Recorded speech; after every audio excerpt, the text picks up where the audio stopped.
Olá, amados e amadas, que a graça do nosso Senhor Jesus Cristo, o amor de Deus o Pai e a comunhão do Espírito Santo estejam entre nós.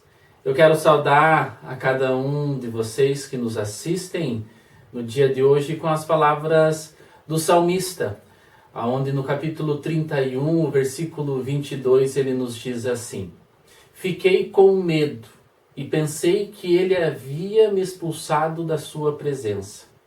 Mas ele ouviu o meu grito quando chamei pedindo ajuda.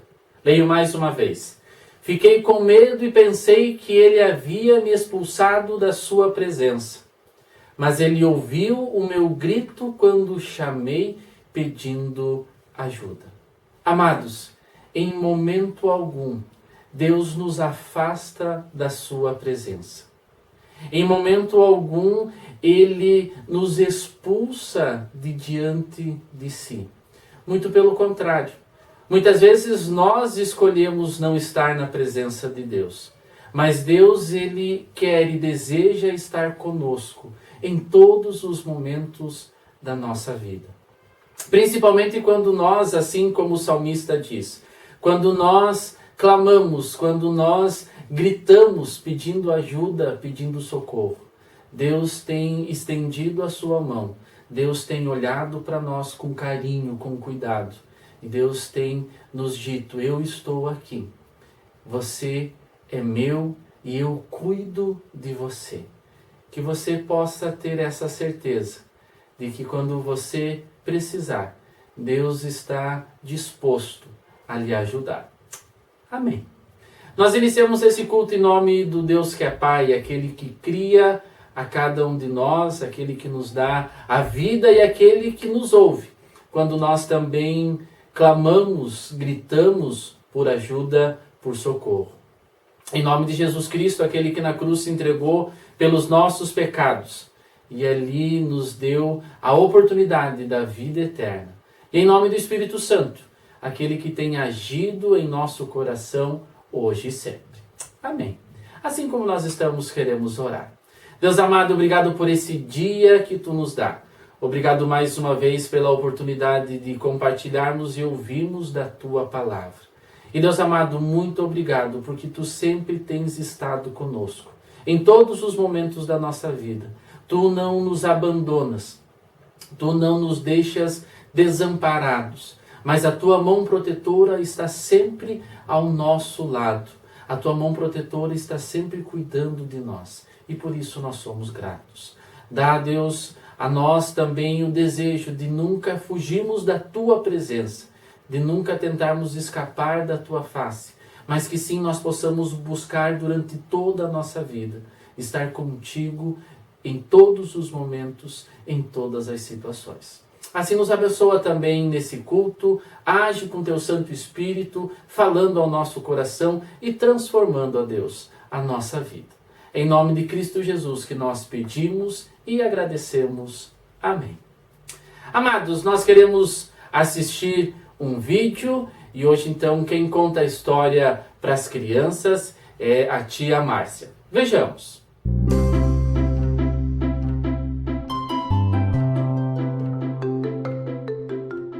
Olá, crianças! Eu sou a tia Márcia e hoje eu venho contar a história do plano da salvação.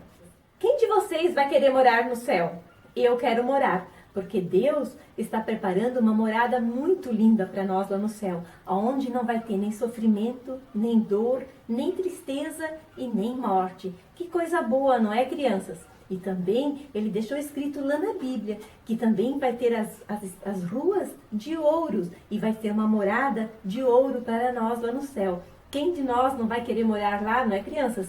Mas, crianças, eu vou dizer uma coisa para vocês. Tem uma coisa que nos afasta de Deus. Vocês sabem o que é? É o pecado. O pecado nos afasta de Deus. Vocês sabem o que é pecado? Pecado é tudo aquilo que nós fizemos que não agrada a Deus. Quando respondemos pai e a mãe, quando falamos uma mentira e também quando mexemos em coisas que não deve, o nosso coração começa a ficar preto assim, todo manchado. Muitas vezes respondemos o professor e ainda colamos na prova. Deus fica muito triste conosco com isso. Mas nós não precisamos viver assim, no pecado, com o nosso coração todo sujo assim. Deus tem um plano maravilhoso para nós. Ele amou esse mundo de tal maneira, que Ele deu o seu único filho para morrer nessa cruz, por mim e por você, pelos nossos pecados. Que coisa maravilhosa, não é, crianças? E Ele derramou o seu sangue nessa cruz, por mim e por você. Quando Ele derramou aquele sangue lá na cruz, Ele lavou o nosso coração, deixou ele limpinho assim, ó, sem nenhuma mancha. Cada um de nós pode ter um coração assim limpinho, só basta nós crermos e convidar Jesus para morar no nosso coração e lavar o nosso coração, para ficar limpinho, branquinho, assim como este. Vocês estão vendo essa cor verde, né? O verde significa o quê? O verde lembra o quê? A mata, né? As plantinhas. Pois é, para uma plantinha crescer forte e viçosa, o que temos de fazer? Cultivá-la, regá-la, cuidar com muito carinho, não é mesmo? E assim também é na nossa vida. Precisamos ler da Bíblia para nos alimentarmos da palavra de Deus e crescermos, por um dia estar lá em cima no céu com Jesus. Aí, crianças, era essa história que eu queria deixar para vocês. Eu espero que cada um de vocês esteja com o coraçãozinho assim, branquinho, limpinho, lavado com o sangue de Jesus. Que um dia possamos estar morando todos juntos lá no céu com Jesus. Um forte abraço e que Deus abençoe cada um de vocês.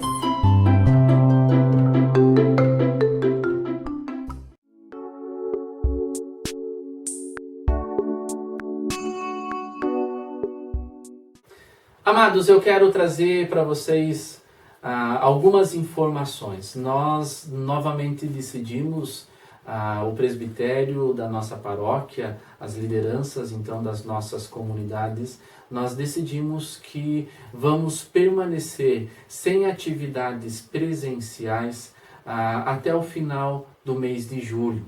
Nós sabemos que muitas pessoas estão ansiosas e estão desejosas para que possamos voltar aos pequenos grupos, aos nossos cultos. Eu também como pastor tenho esse desejo. Mas acima de tudo, nós temos pensado no bem das pessoas. Nós temos pensado no bem do corpo de Cristo. E por isso nós tomamos essa decisão de permanecermos por mais um tempo, ainda sem atividades presenciais. E com isso nós temos a certeza de que nós estaremos contribuindo para que o índice de pessoas infectadas não seja maior do que aquele que nós já temos até agora. Da mesma maneira, nós nos colocamos à disposição de todas aquelas pessoas que precisarem do nosso apoio.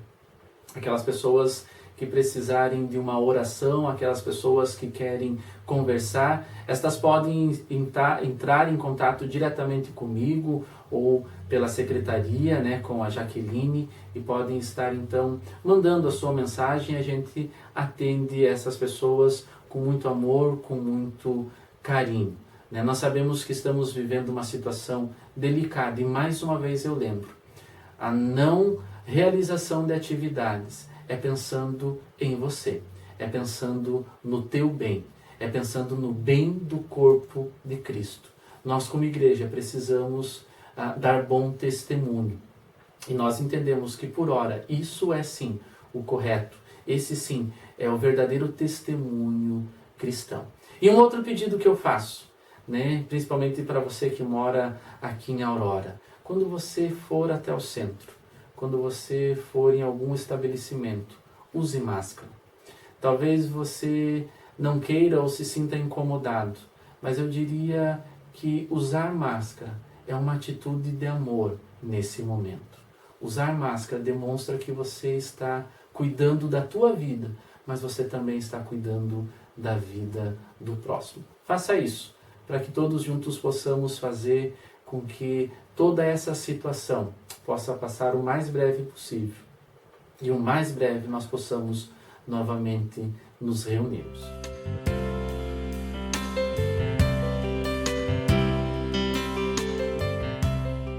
Amados, eu não sei se você em algum momento da tua vida já tentou fazer dieta. Provavelmente sim, provavelmente muitos de nós em algum momento já tentamos, né, fazer uma reeducação alimentar.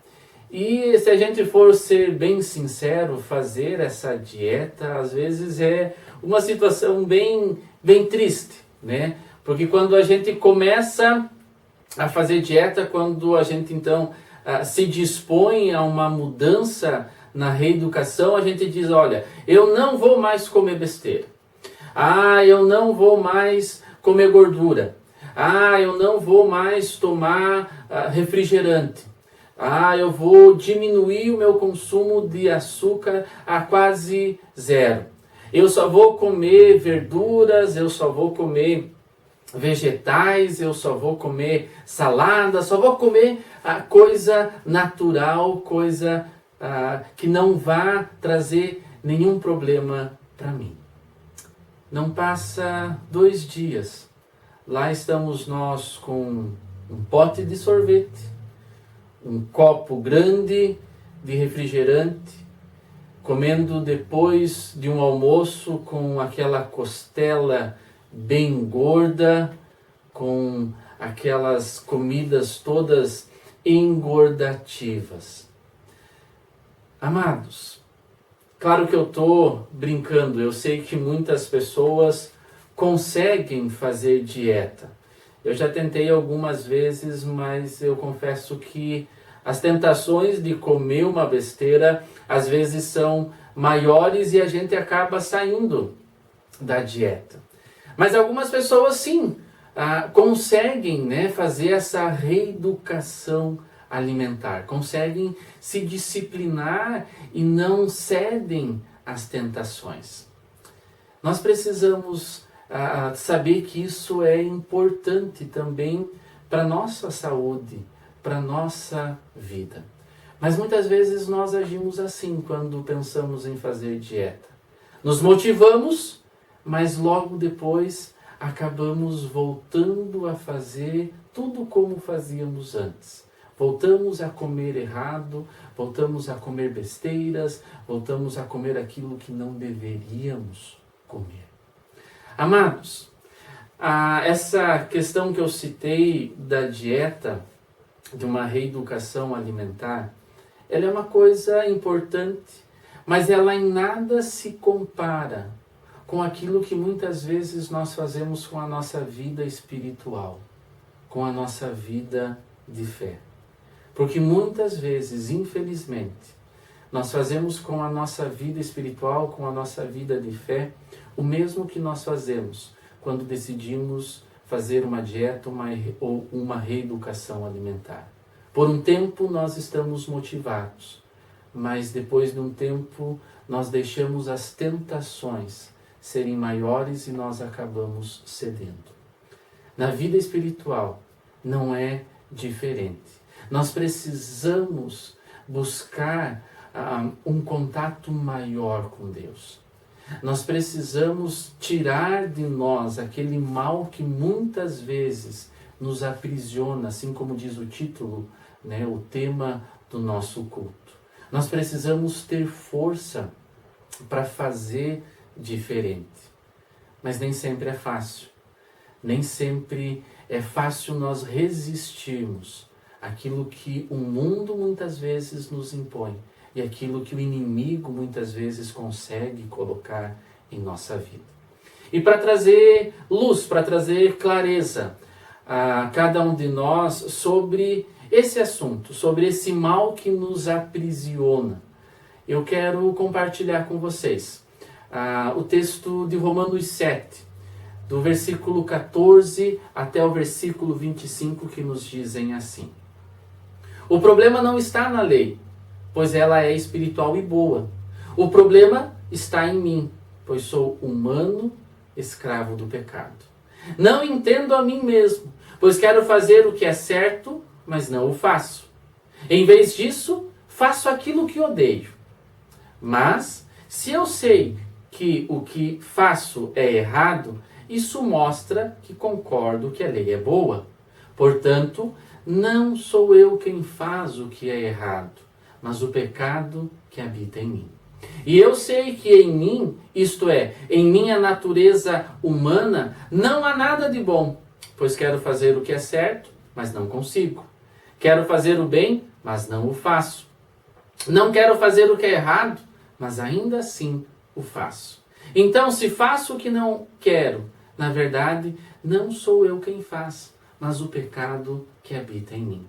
Assim descobri esta lei em minha vida. Quando quero fazer o que é certo, percebo que o mal está presente em mim. Amo a lei de Deus de todo o coração. Contudo, há outra lei dentro de mim que está em guerra com a minha mente e me torna escravo do pecado que permanece dentro de mim. Como sou miserável! Quem me libertará deste corpo mortal dominado pelo pecado? Graças a Deus, a resposta está em Jesus Cristo, nosso Senhor. Na mente quero de fato obedecer à lei de Deus, mas por causa da minha natureza humana, sou escravo do pecado.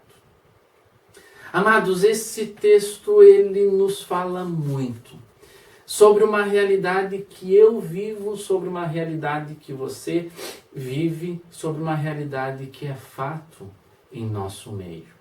E é interessante observar que o primeiro versículo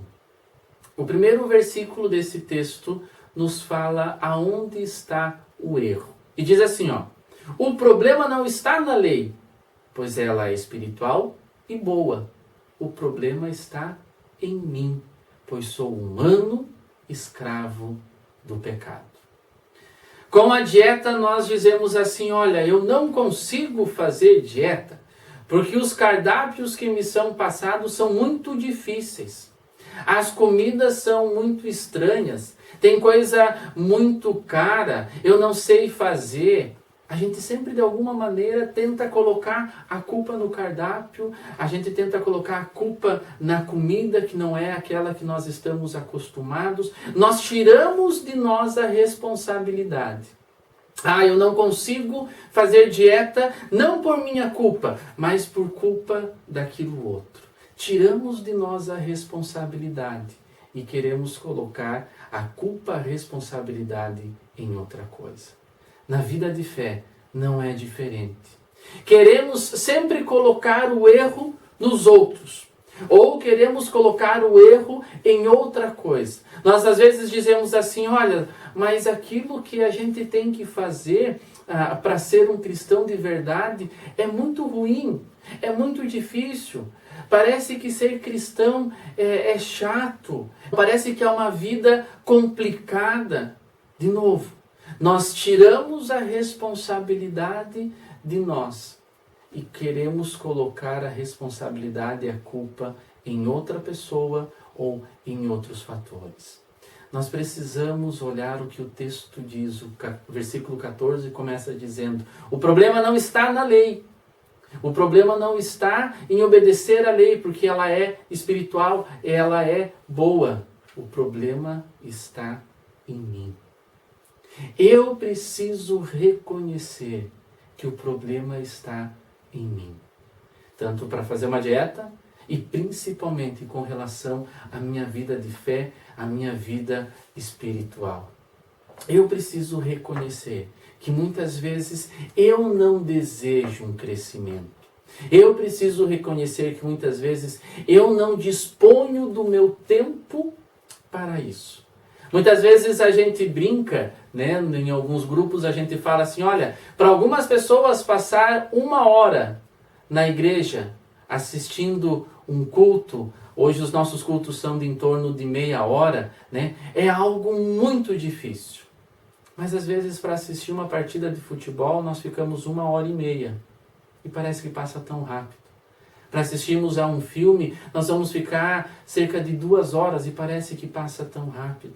Para nós assistirmos ou participarmos de tantas outras programações, parecem que as coisas passam rápido. Mas quando é para nós buscarmos da palavra de Deus, quando é para nós alimentarmos o nosso espírito, quando é para nós nos achegarmos ainda mais perto de Deus, parece que as coisas se tornam difíceis. E de novo, Nós sempre temos a tendência de colocar a culpa no outro, de colocar a culpa em outro lugar. Dificilmente nós vamos reconhecer que o erro está em nós. Por isso, é necessário que nós tenhamos o desejo por uma mudança de vida. Nós precisamos querer mudar a realidade. Se nós fôssemos resumir todo o texto que nós acabamos de ler, Paulo ele está dizendo mais ou menos assim: o que devo fazer, não faço. E o que não devo fazer, isso faço constantemente. Leio mais uma vez. O que devo fazer, não faço. E o que não devo fazer, isso faço constantemente. Não quero de forma alguma, com estas palavras, julgar ninguém. Pois tanto eu, quanto você que me assiste, tanto todos nós vivemos nessa situação. Vivemos nessa oposição de ações. Queremos fazer o que é certo, mas muitas vezes não conseguimos. Apenas fazemos aquilo que é errado. Apenas fazemos aquilo que temos ódio, detestamos, não queremos fazer. Mas a nossa natureza carnal, a nossa natureza pecaminosa parece que nos tendenciona a agirmos muito mais de uma forma errada do que de uma forma correta. E por que fazemos isso? Porque somos seres humanos. Às vezes nós vamos dizer, errar é humano, sim, mas persistir no erro não é certo. Nós precisamos reconhecer que o erro está em nós. Essa deveria ser a primeira atitude, eu reconhecer que sou pecador. Eu reconhecer que quero fazer o que é certo, mas não consigo e acabo fazendo aquilo que é errado. Tudo isso nos faz repensar sobre a necessidade, como já dito, de uma mudança de vida. Uma mudança de atitude. Nos faz perceber que é cada vez mais necessário que nós possamos nos fortalecer na palavra de Deus. Que nós possamos buscar em Deus forças para resistir às tentações, aos erros da nossa vida. Paulo ele fala no versículo 15, não entendo a mim mesmo. Pergunta para você mesmo, você se compreende? Você sabe de verdade quem você é? Paulo está dizendo, olha, eu não reconheço, às vezes eu não sei quem eu sou. Amados, nós vivemos essa realidade. Muitas vezes nós agimos de maneiras, fazemos alguma coisa, temos algumas atitudes, que depois a gente para e pensa e diz, mas não é possível que eu cometi tal erro. Não é possível que eu fiz tal coisa. Eu não me reconheço, eu não entendo por que eu cheguei a fazer isso. Continuo lendo o versículo 15 e o versículo 16. Paulo diz então, não entendo a mim mesmo, pois quero fazer o que é certo, mas não o faço. Em vez disso, faço aquilo que odeio. Mas se eu sei que o que faço é errado, isso mostra que concordo que a lei é boa. Paulo está dizendo que reconhece o seu erro. Ele sabe que algumas das suas atitudes são contrárias à vontade de Deus. Assim deveria ser comigo e com você. Nós precisamos, como já dito, reconhecer os nossos erros. Precisamos assumir a nossa culpa. E quando nós fazemos isso, nós estamos dizendo, eu sei que aquilo que eu fiz é errado e a lei de Deus é certa. A lei de Deus é boa. A lei de Deus é o caminho correto a ser seguido.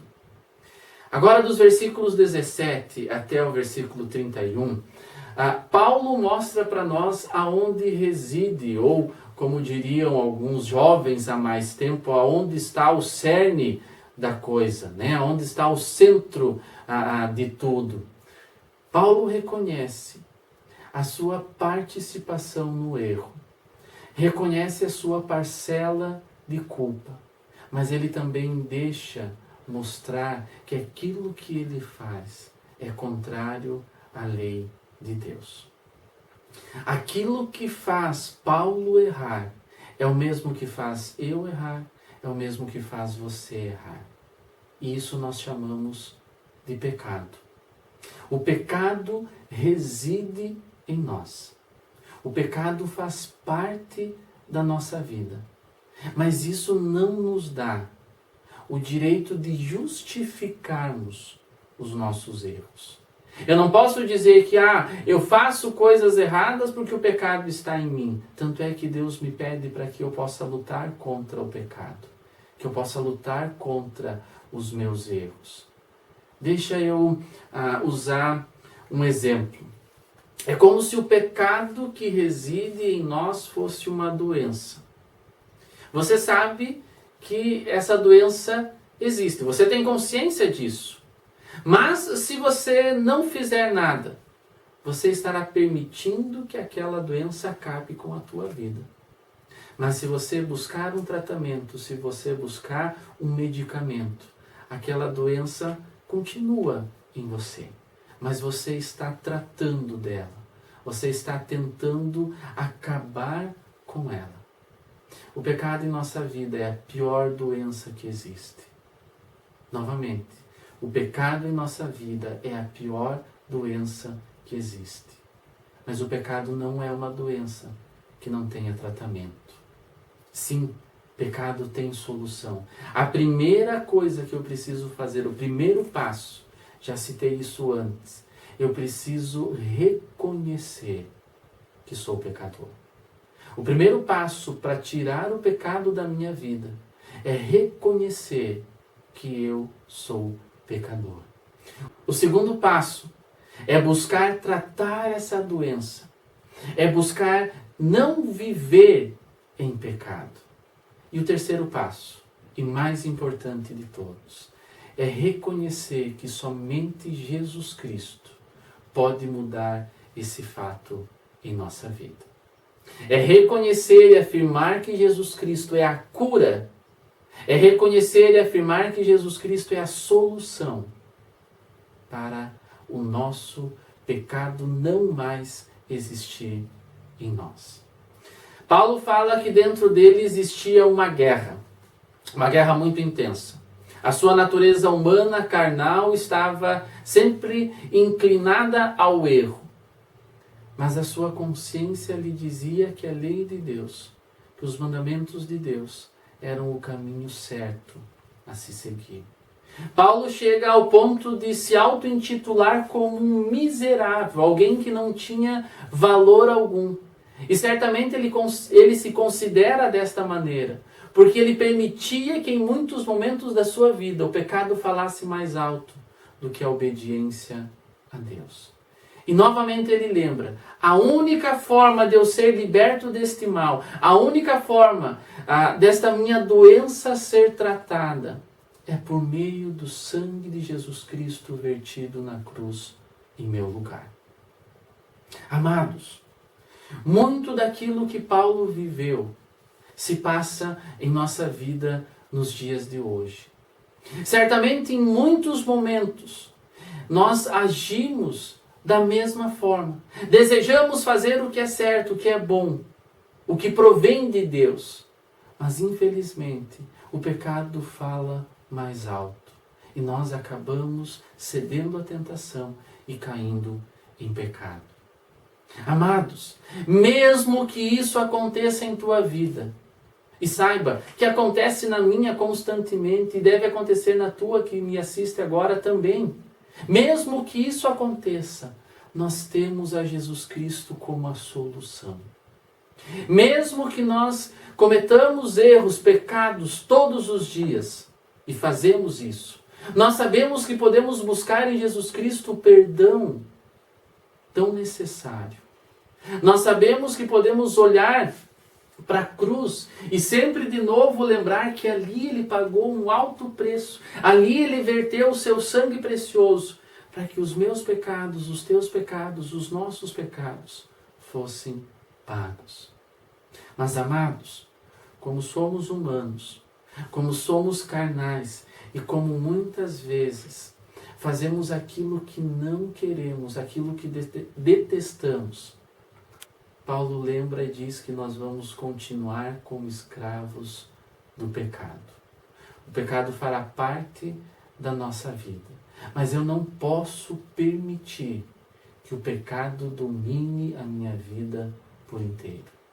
Eu não posso permitir que o pecado seja aquele que determina as minhas ações.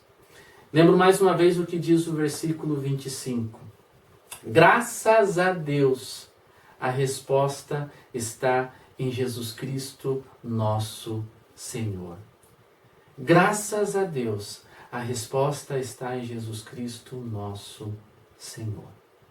Busque em Jesus Cristo o perdão para os teus pecados. Busque em Jesus Cristo a força para se afastar deste mal que assola, que aprisiona, que nos torna escravos. Lembra as palavras de Efésios, e com isso eu quero encerrar. Efésios 2, 4 e 5, que nos dizem assim: Mas Deus é tão rico em misericórdia, e nos amou tanto, que embora estivéssemos mortos por causa dos nossos pecados, Ele nos deu vida, juntamente com Cristo. É pela graça que vocês são salvos. Amados, mesmo que nós estejamos mortos por causa dos nossos pecados, como diz esse versículo, Deus demonstra todo o seu amor a nós, através de Jesus Cristo. Infelizmente, nós vamos continuar errando. Infelizmente, nós vamos continuar pecando. Mas, felizmente, nós sabemos aonde buscar a cura. Felizmente, nós sabemos aonde buscar a solução. Você não precisa permitir que a doença do pecado acabe com a tua vida. Você pode buscar em Jesus Cristo a solução para esse mal que me aprisiona, que te aprisiona, que aprisiona a cada um de nós. Creia que Jesus Cristo pagou pelos teus pecados. Creia que Ele quer dar a ti uma vida de santidade. Creia que Ele deseja estar contigo hoje e sempre. Creia que Ele quer lhe dar uma vida de verdade. Por isso busque a Deus, busque a Jesus Cristo e viva dessa maneira ao lado dele. Amém. Chegamos ao fim do nosso culto. E mais uma vez eu lembro, somos pecadores, somos carnais, temos a tendência de fazer aquilo que não queremos, mesmo sabendo o que é certo para ser feito. Mas mesmo que tudo isso se passe em nossa vida, nós sabemos que podemos buscar em Jesus Cristo a solução. Nós sabemos que podemos buscar em Jesus Cristo a cura para esse mal que nos aprisiona. Busque nele. Nós queremos ter ainda uma palavra de oração. Deus amado, nós entregamos a nossa vida em tuas mãos. Nós entregamos a nossa vida aos teus cuidados. E pedimos, ó Pai, olha por nós, cuida de nós. Nos dá força para resistir ao inimigo. Nos dá força para não cair em tentação, para não cairmos em pecado. Estejas, ó Deus, junto a nós. Também, Senhor, nós queremos colocar diante de Ti todas as pessoas que estão passando pelo problema do Covid, as pessoas que foram detectadas como infectadas por este vírus. Nós te pedimos, ó Deus, estejas com elas, cuida destas pessoas. Assim também, ó Pai, estejas com todas aquelas pessoas que estão na frente de trabalho, os profissionais da saúde. Olha por eles, dá a eles sabedoria, dá a eles força, dá a eles paciência, calma diante dessa situação tão complicada, ó Deus, que nós vivemos.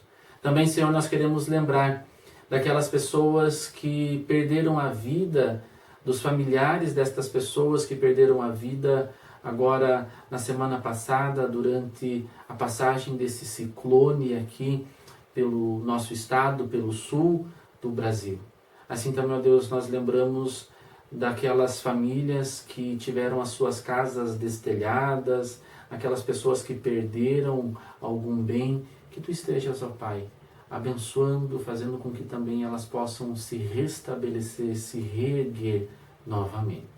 Assim, ó Deus, pedimos, anda junto a nós, nos livra do pecado, nos livra do mal e nos faz buscar na Tua palavra aquilo que é o melhor para a nossa vida hoje e sempre. Em nome de Cristo Jesus, que nós oramos pedindo e agradecendo. Amém. Nós queremos encerrar esse momento recebendo a bênção de Deus. Que o Senhor nos abençoe e nos guarde. Que o Senhor faça resplandecer sobre nós o seu rosto e tenha misericórdia de nós. Que sobre nós levante o seu rosto e nos faça ficar longe do pecado, hoje e sempre. Amém. Deus abençoe a tua vida. Deus abençoe a tua família. Que Deus esteja contigo, lhe dando força para que o pecado não domine a tua vida. Amém. Um grande abraço.